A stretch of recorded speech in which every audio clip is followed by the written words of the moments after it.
at tinangay ka na ng hangin. Papalayo sa akin. Hello mga ka-idol! So ngayon, meron ulit akong ituturo sa inyo. Ang title pala nitong kanta na ituturo ko ngayon sa inyo ay yung Akala Ko'y Langit by Shackle. So itong chords na to is ito yung original na ginamit, no? Yung may mga bar chord siya. Pero alam ko naman kayang-kaya nyo yun mga ka-idol, no? So proceed muna tayo dito sa kanyang strumming. So yung strumming nito hanggang matapos na yung kanyang kanta. So ganito lang.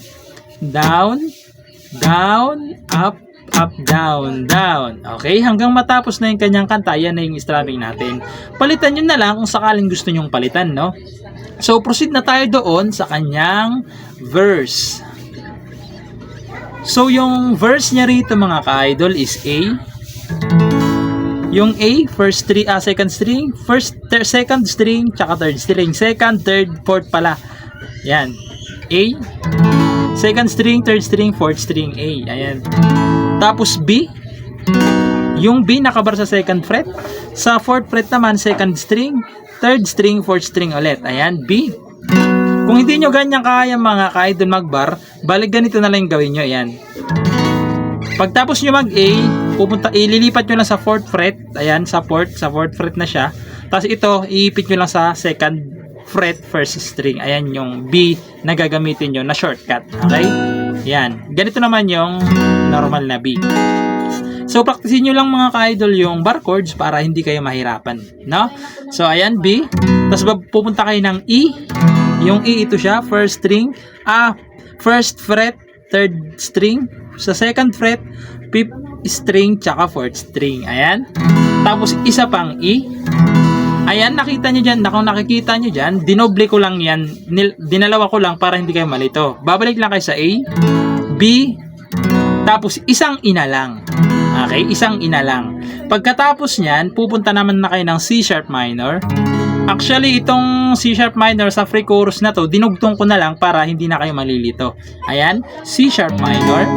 Nakabar siya sa 4th fret. 1, 2, 3, 4. Nakabar sa 4th fret. Sa 5th naman ay second string. Sa 6th fret naman ay 4th string. Tsaka 3rd string. Ayan, C sharp minor. Tapos pupunta kayo ng G sharp minor. Yung G sharp minor, andito pa rin siya nakabar sa 4th. Sa 6th naman ay 5th string tsaka 4th string. Ayan.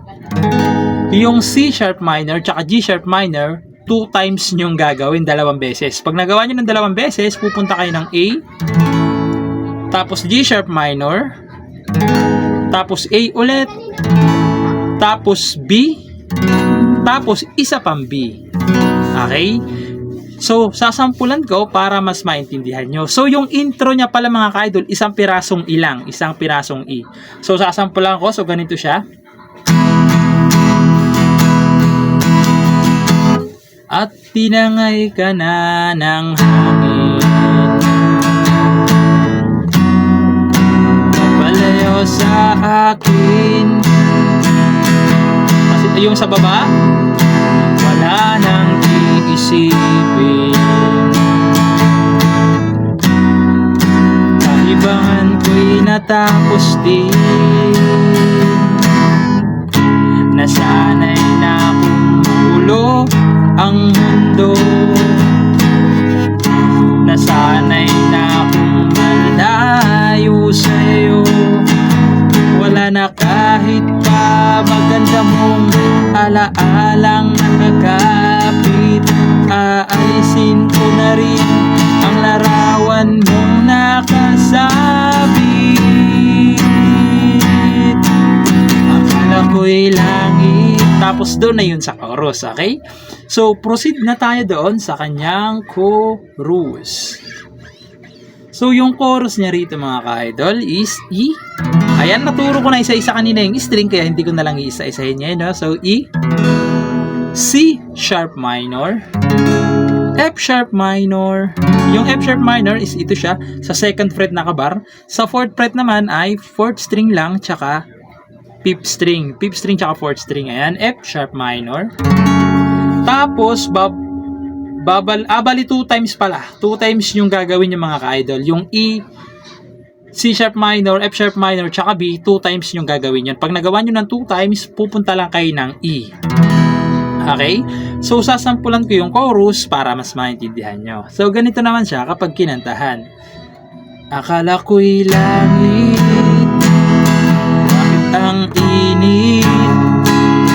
Lagi na lang nag-aakala, dahil sa pagtitiwala. Akala ko'y langit, bakit ang init? Huli man daw ang pagsisisi, may umaga naman pagtapos ng gabi. Tapos babalik lang ulit kayo sa at tinangay na rin ng uso. So same lang yan mga ka-idol lahat, same lang. Doon naman sa part yung sa ending na at tinangay ka na ng hangin,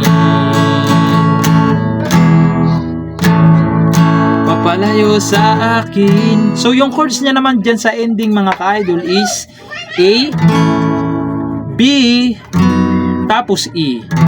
Okay, so A, at tinangay ka na ng hangin. Sa ending na to mga ka-idol, ending, papalayo sa akin. Okay? So, pagpasensyaan nyo na mga ka-idol kung medyo magulo yung tutorial natin ngayon, no? And ayun lang, maraming salamat sa inyo and God bless.